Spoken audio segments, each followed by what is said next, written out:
अगर आप अपने लिए एक ऐसा प्रोसेसर ढूंढ रहे हैं जो आपके वर्कलोड्स को भी संभाल सके, साथ ही में आपको बहुत ही तगड़ी गेमिंग भी करवा सकते हैं, वो भी बजट के अंदर, तो आपको AMD की Ryzen 5 लाइनअप के साथ जाना चाहिए। अच्छा, लेकिन अब आपने डिसाइड भी कर लिया कि आपको Ryzen 5 लाइनअप के साथ जाना है, तो आप चले गए YouTube पे, लेकिन आपको वहाँ पे बहुत सारे कंपैरिजन वीडियोस देखने को मिल जाते हैं, जैसे Ryzen 5 versus Intel i5 versus Ryzen 3 versus Ryzen 7 and so on. Alright, लेकिन अब आपको समझ नहीं आ रहा कि आखिर मैं ये वीडियो बना क्यों रहा हूँ, आखिर क्या मतलब है मेरे इस वीडियो को बनाने का।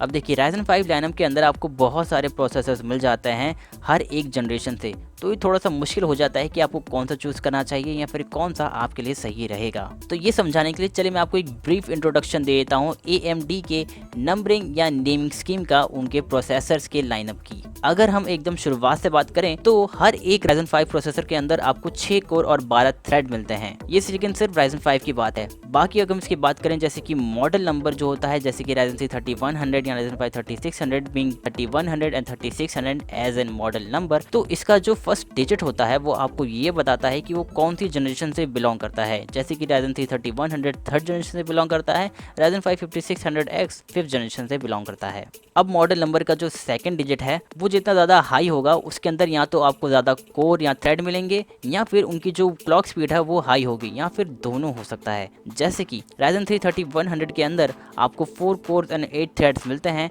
Ryzen 5 3600 के अंदर आपको 6 कोर और 12 थ्रेड मिलते हैं, और Ryzen 5 3500 के अंदर आपको 6 कोर और 6 थ्रेड मिलते हैं। लेकिन अगर हम आज से 4 साल पहले की बात करें तो जो डेफिनेशन AMD ने आपको बताई थी और जो मैंने आपको अभी बताई कि हर एक Ryzen 5 के अंदर आपको 6 कोर और 12 थ्रेड मिलते हैं, वो उन्होंने इनकरेक्ट प्रूव कर दिया, बीइंग Ryzen 5 3500 एन एक्सेप्शन, क्योंकि उसके अंदर आपको मिलते हैं 6 कोर और 6 थ्रेड।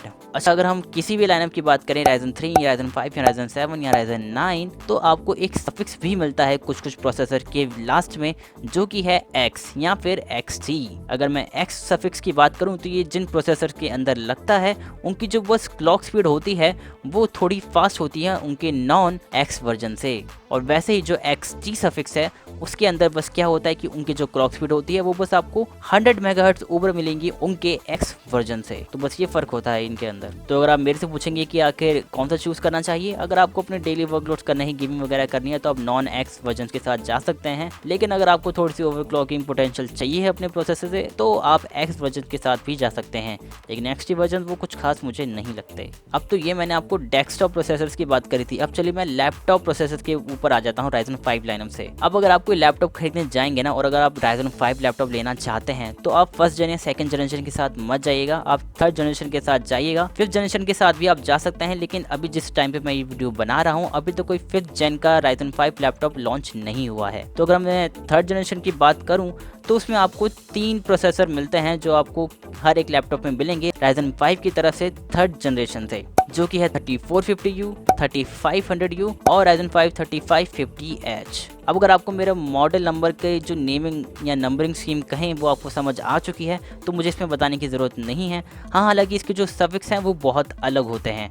हर एक AMD के लैपटॉप प्रोसेसर के अंदर आपको कुछ सफिक्स दिखते हैं जो कि हैं U, H, HX और HS। Ryzen 5 लाइनअप की अगर मैं बात करूं तो आपको सिर्फ U और H ही मिलता है, तो इसके अलावा मुझे बताने की ज़रूरत नहीं है। जो U होता है वो जो प्रोसेसर होते हैं उनके अंदर बहुत ज़्यादा ताकत नहीं होती है, वो आपके काम को बहुत ही हाई लेवल तक नहीं पूरा करवा सकते हैं। लेकिन जिन लैपटॉप के अंदर U वाले प्रोसेसर होते हैं AMD के, उनकी जो बैटरी लाइफ होती है वो काफ़ी अच्छी होती है, क्योंकि वो ज़्यादा पावर कंज्यूम नहीं करते। वहीं अगर मैं बात करूं H की, तो H जिन प्रोसेसर के अंदर लगा रहता है वो बहुत ही तगड़े प्रोसेसर होते हैं, और वो अपने पोटेंशियल पे पूरा काम आपको करवा के दे सकते हैं जो भी आप उनके ऊपर डालेंगे। 3 ही प्रोसेसर है Ryzen 5 लाइनअप के, चलिए उनको थोड़ा मैं समझा ही देता हूँ। Ryzen 5 3450U के अंदर आपको 4 कोर 8 थ्रेड मिलते हैं, 12 नैनोमीटर के ऊपर बेस है। इसकी जो क्लॉक स्पीड है वो 2.1 से लेके 3.5 गीगाहर्ट्ज तक रेंज करती है। Ryzen 5 3500U की बात करूं तो ये भी एकदम सेम ही है, बस इसकी जो बूस्ट क्लॉक है वो आपको 3.7 गीगाहर्ट्ज मिलती है बजाय 3.5 गीगाहर्ट्ज के जो आपको 3450U में मिलती थी।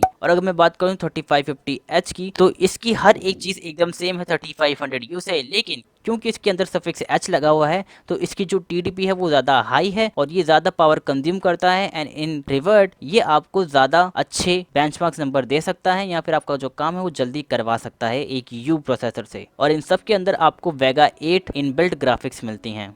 अब चलिए मैंने आपको लगभग सारी चीज़ें समझा दी हैं, लेकिन अगर अब भी आपको एक शॉर्ट नोट में समझना है कि आपको क्या क्या चीज़ें देखनी चाहिए जब Ryzen 5 या फिर किसी Ryzen 3 या Ryzen 7 लाइनअप से आप कोई प्रोसेसर लेना चाहते हैं, तो मैं कहूँगा कि आप उसके अंदर देखिए कि वो कौन सी नैनोमीटर की प्रोसेस टेक्नोलॉजी के ऊपर बेस है। जितना कम होगा उतना आपके लिए अच्छा होगा। आप देखिए कि उनकी क्लॉक स्पीड कहाँ से लेके कहाँ तक रेंज करी है, और सबसे मेन बात आप ये देखें कि उसके अंदर कितने नंबर ऑफ कोर्स और नंबर ऑफ थ्रेड्स आपको मिलते हैं। ये तो मैं आपको डेस्कटॉप प्रोसेसर्स की बात कर रहा हूँ। अगर लैपटॉप प्रोसेसर की बात करें तो मैंने जैसा कि आपको बताया, यू या एच जो आपका वर्कलोड ज़्यादा अच्छे संभाल सकता है उसके पास आप चले जाएं। और अगर आपको और डिटेल में जानना है हर एक प्रोसेसर के बारे में, तो आप AMD की वेबसाइट पे जा सकते हैं। वहाँ पे उन्होंने हर एक लैपटॉप या डेस्कटॉप प्रोसेसर जो भी उन्होंने आज तक बनाया है उसके ऊपर स्पेसिफिक पेज आपको मिल जाएगा, और उसके हर एक पेज के नीचे आपको स्पेक्स भी मिल जाएंगे उस प्रोसेसर के।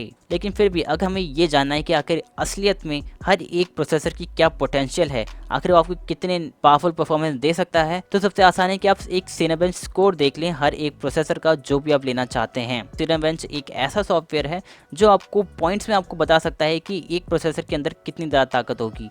जितना हाई पॉइंट्स होंगे उतना पावरफुल वो प्रोसेसर रहेगा। अब इसके अंदर आपको दो पॉइंट्स मिलते हैं, एक होता है सिंगल स्कोर पॉइंट और एक होता है multi score points. Single score अगर किसी प्रोसेसर का हाई है तो वो आपको तगड़ी गेमिंग करवा सकता है, और अगर किसी प्रोसेसर का अंदर मल्टी स्कोर हाई है तो वो आपके वर्कलोड्स को अच्छा संभाल सकता है, जैसे कि वीडियो एडिटिंग या फिर हैवी एप्लीकेशंस चलाना। तो गाइस Ryzen 5 लाइनअप के ऊपर आपको और ज़्यादा कुछ समझने की ज़रूरत नहीं है।